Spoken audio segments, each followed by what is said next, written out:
first, fighting out of the red corner, wearing black with silver, official weight 130 pounds, a two-time Olympian whose professional record now stands at 25 victories, including 14 knockouts with only 2 defeats. Tonight, he comes to this ring looking to build on the fighting Aboriginal legacy established by the legendary Lionel Rose by giving all he has. Here's the fighting pride of Brisbane, Australia, the reigning, defending IBF Super Featherweight Champion of the World, Robbie the Bomber Peden.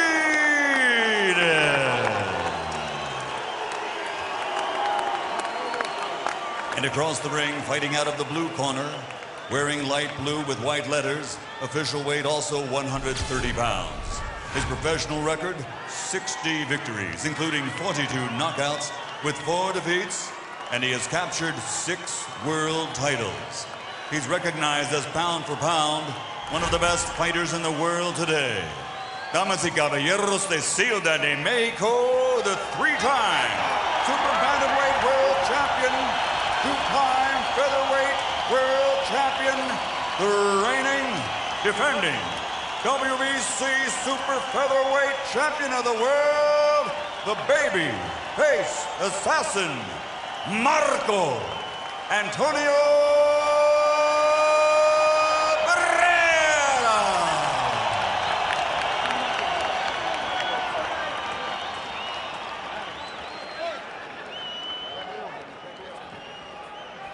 Yes, sir. Right here, brother. Come on in. Alex.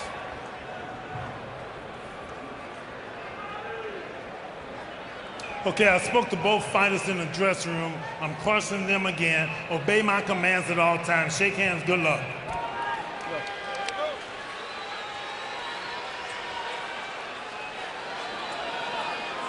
This isn't sparring. What will the difference be when they fight for real?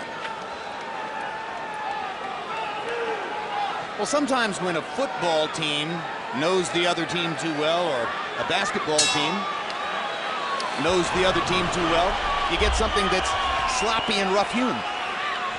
Let's see if we see technical brilliance here instead. You know, this has always happened. A lot of times you see a guy who's sparred with a champion, particularly for a while, he has that sparring partner syndrome when he gets in an actual match with that guy. But in some sparring sessions, unknown to the public, some of the sparring partners actually have better of some of the champions are the guys who are paying them. Barrera starting out with the jab from distance, as though he wants to keep Peden out there away from him. Peden steps in and fires a left hand to the body. Robbie Peden fighting with his left down below his waist. And Barrera takes advantage to fire a quick left-hand shot to the middle of the chest.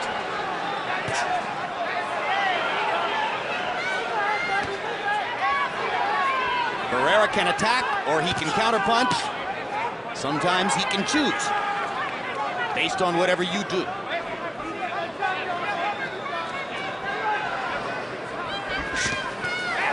Peden misses with the left. Barrera pops him to the body, inside.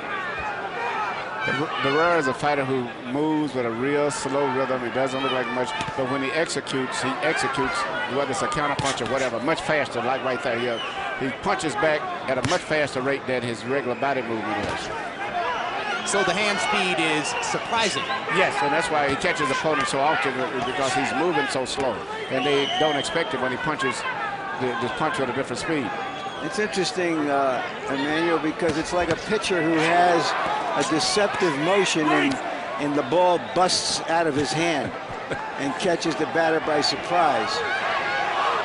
I've always thought that the most vulnerable time for Barrera is when he's jabbing. He always has that tail like jab, and he like pause with it, and if someone would really take advantage of him and try to catch him, then they make it catch him. But other than that, he's a very, very good, solid fighter. How important in Barrera's genesis, Larry Merchant, were the 2 losses to boxer puncher Junior Jones? Did he learn from that he needed to be a more versatile fighter? Well, in the first fight, he just got caught by a surprise punch from a very good puncher. The second fight, he elected to come out and box him and lost the boxing contest. And later on down the road, he decided that he would emphasize his boxing more and brawl when it was necessary. And he has a very good intuition when to do either. Right now, he thinks he can pick Peden apart. You almost sense that he knows where Peden is vulnerable at the fight of this pace. The herky-jerky motion and dancing rhythm of Robbie Peden has not amounted to a great deal in the first round, as Barrera has controlled him with his boxing. Yes, but I don't know if the fight progresses. I don't know if Barrera's going to be able to control him in the manner that he has did in the past with more standard fighters who just stood stationary in front of him with very little upper body movement. When we go to Barrera's corner where they speak Spanish, our interpreter is Ray Torres. Okay. You don't have to go with his fight. You fight your calm fight with your style. Okay, keep jabbing. Yes, nice and easy jabbing. Yeah, don't get all excited. Don't fight his fight. Have to be afraid to hit that body either. When you drop that right hand behind that double jab, come right back to the body with a hook. Okay? That's the first round over. Good round. Nice round, baby. Robbie Peden's American trainer, Roger Bloodworth, may be familiar to you from his years of work with fighters at main events, a long roster including Andrew Galata and all of the main events stars whom you saw over those years. And he was working with Fernando Vargas, who was a main events fighter, moved to California, spent a lot of time with Vargas there, and recently has been working with Robbie Peden out of his own home in Illinois. As for Barrera, his trainer, Rudy Perez, is one of the quietest and least noticeable trainers in the sport. Normally when a fighter is as great as Barrera, and it's been around this long, you know his trainer almost as well. He's a household name. Rudy Perez barely says a word in public. CompuBox numbers in one. Barrera 18 out of 44 to Peden 7 out of 39. This looks like a night when Marco wants to box. Yeah, I think he's gonna have problems as this fight progresses. I just don't see him winning this fight very easy in the manner he has in the past. I think Peden's style and tough mental attitude is going to present a problem for him. Well, but I think it's Peden who's going to have to decide. Peden has decided to box him, and so he'll box him if he has to.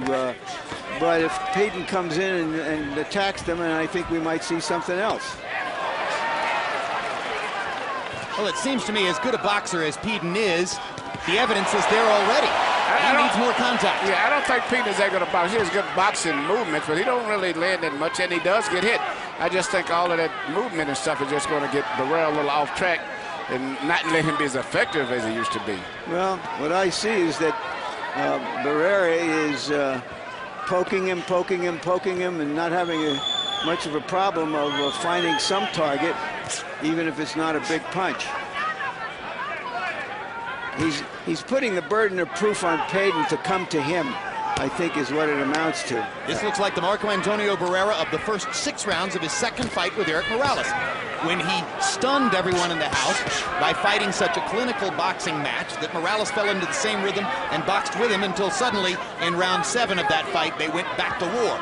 War was what typified 30 of their 36 rounds together. I guess I'm so used to Barrera. I love to see him fight. He puts together combinations so beautiful, particularly when he counter punches. He'll let a guy miss and put 4, 5, 6, 7 punches together.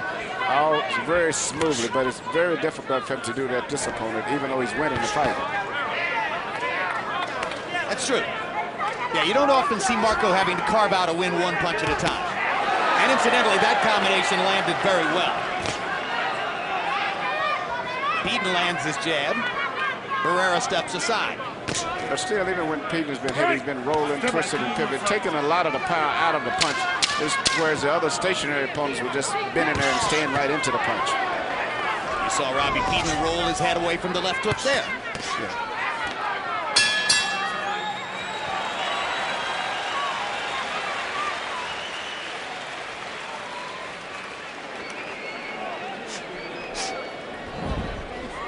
It was a fair round at the end, but you let him set the pace a little bit too much in the beginning, okay?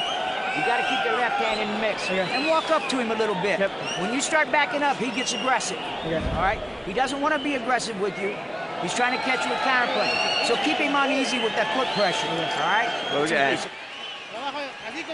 You see how you just did? Nice and serenity. That's what you got to do. Take the punches to him and hit him hard. Yeah, and you're gonna hit him.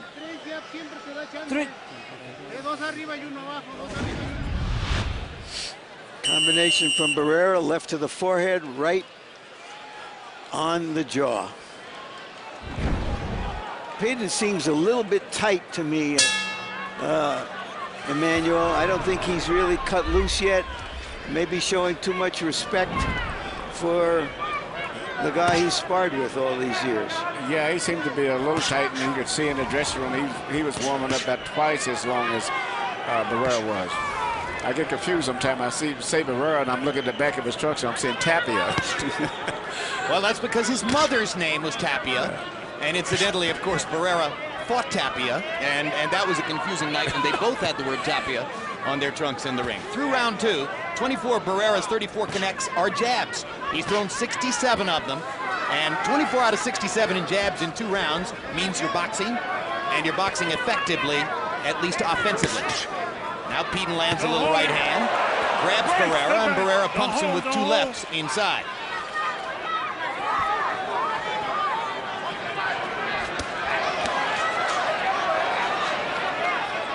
Larry made the point about respect, and Roger Bloodworth seemed to be saying the same thing to Robbie Peden between rounds when he said, you're letting him set the pace too much. Now, how heavy would gloves be in sparring, Emmanuel, as compared to the gloves tonight? They are actually fighting in 8-ounce gloves, which is what you have to fight it up until junior middleweight. And when they're sparring, they're usually using 16-ounce gloves, and sometimes, in other words, twice the amount of weight. Plus, you got headgears and things that's involved too, just affect a lot of the effect of the blows. Marco Antonio Barrera has been very accurate with his jab and his right hand. 3 straight right hands by Barrera. Landing more or less at will here in round 3. Now he's getting himself together, mainly because Peden is setting as more of a stationary target.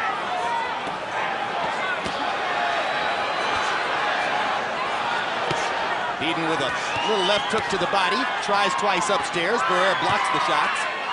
Marco has been way more accurate than Robbie in the early going.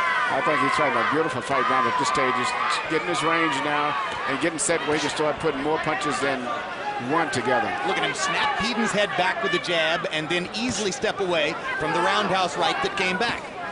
Peden's nervous energy in the beginning seems to have drained a lot of energy out of him. Barrera keeps his hands up. Peden has his hands down. That alone is enough to make it easier for Marco to land his punches. Now there's a straight right hand over the top for Peden. But look at the right hands. That's what I like. 4 right hands land in a row, and 3 solid left hooks, and still Peden's hands are down around his waist. But unlike a lot of Antonio's opponents in the beginning, in the earlier other fights, he's rolling a lot of those punches too. But as for scoring, Marco Antonio Barrera is piling up points in a round like that. I think he's hurting him too. Giving away 13 pounds as this fight started.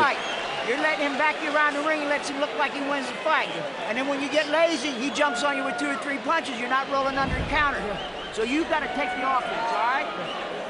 Take the offense, back him up, and put him in a war. You're bigger and stronger. Let's make it work. You got to work him with lateral movements, nice and smooth, with your jab. Okay.